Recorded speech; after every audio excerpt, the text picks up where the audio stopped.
আপু কেমন আছেন? ওয়ালাইকুম আসসালাম। এই তো ভাই আলহামদুলিল্লাহ ভালো আছি। আপনারা কেমন আছেন? আলহামদুলিল্লাহ ভালো আছি আপু।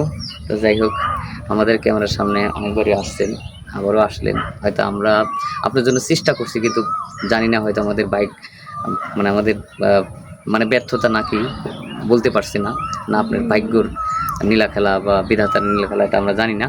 তারপরে পুনরায় আবার বলি, আপনি তো ৫ ওয়াক্ত নামাজ কালাম পড়েন না, যেহেতু জি। পর্দাশীলভাবে থাকেন, হ্যাঁ?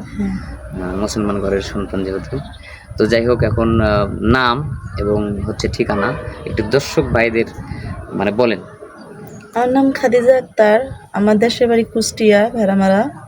তো আমি আপনাদের এখানে আসছি একটা উদ্দেশ্য, সেটা হচ্ছে গিয়া মানে আমি একটা ভালো মনের একটা মানুষ চাই আরকি। মানে সে যদি আমাকে বিয়ে করতে চায়, বিয়ের জন্য আসছি। বিয়ের জন্য আসছেন, কেমন পাত্র চাচ্ছেন?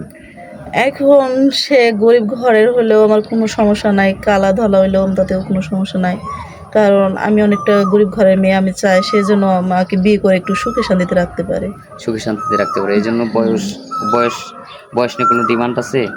না, যদি বয়স্ক ওরকম লোক হয়। না, না বয়সটা কোনো ফ্যাক্ট না। বয়স যেরকমই হোক না কেন তাতেও আমার কোনো সমস্যা নাই। আচ্ছা আবার আপনার বেলায় এমনটা কেন? অনেকেই তো স্মার্ট, অনেকেই এর প্রতিবেদনে আসে, অনেকেই স্মার্ট ছেলে এখন চায়, তো ভাইয়া, সুন্দর ছেলে চায়, কিন্তু আপনি বয়স্ক লোক কেন চাচ্ছেন? কারণ আমি দেখেন, যদি ভাগ্যে থাকে আমার কপালেও কিন্তু ভালো একটা ছেলে আসতে পারে। এখন কার ভাগ্যে কিরকম আছে সেটা তো আর বলা যায় না। তো আমি চাচ্ছি মানে তার যেমনই বয়স হোক তাতে আমার কোনো সমস্যা নাই। মানে আমরা যে দরিদ্রে বসবাস দরিদ্র ফ্যামিলির করতেছি। সন্তান হিসেবে আপনার হ্যাঁ, হচ্ছে চাচ্ছেন যে বয়স্ক লোক হলে শুনে আমি একটা ঘর চাচ্ছি, এই তো? জি। আবার আমার মনে হচ্ছে কি যে ও আসলে অনেকেই বয়স্ক লোককে ভালোবাসে নাকি? বয়স্ক লোক স্ত্রীকে খুব ভালোবাসে নাকি? এটা তো অনেকে বলে, বয়স্ক লোক বলে স্ত্রীকে অনেক ভালোবাসে। এখন বলা যায় না তো আমার কপালে কি আছে।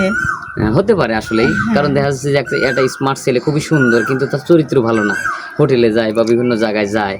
দেখা যায় একটা স্ত্রী কিন্তু মানে একটা স্ত্রী স্বামীর ভাগ কিন্তু কাউকে দিতে চায় না। একটা হিংসা না। হয়। তো ভালো সুন্দর ছেলে যদি বিয়ে করে, কিন্তু সে তার চরিত্র যদি খারাপ থাকে, তাহলে তো তাকে নিয়ে সংসার করা যায় না। এজন্য আমার মনে হয় অনেকের ধারণা যে বয়স্ক ছেলেকে বিয়ে করে যে ফেলে রাখা যাবে না, এরকম কিছু নাকি? হ্যাঁ, এরকমটা হতে পারে। হ্যাঁ, যাই হোক, ধন্যবাদ। আপনার কথা শুনে খুব ভালো লাগলো।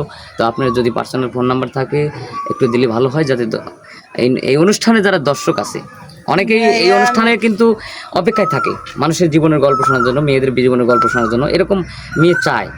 এখন হ্যাঁ, ভাইয়া আমার কাছে সত্য কথা বলতে কি, আমার এই কোনোদিনও মানে ছোট থেকে বড় হয়েছি, কখনো আমি ফোন-টোন ইউজ করি নাই। আমার ফ্যামিলিতে ফোন নাই। কারণ আমরা অনেকটাই আরকি গরিব অনেকটাই গরিব। অসহায়। ফোন কেনার মতো ওরকম সামর্থ্য আচ্ছা, নেই। তারপরে সৎ মা না?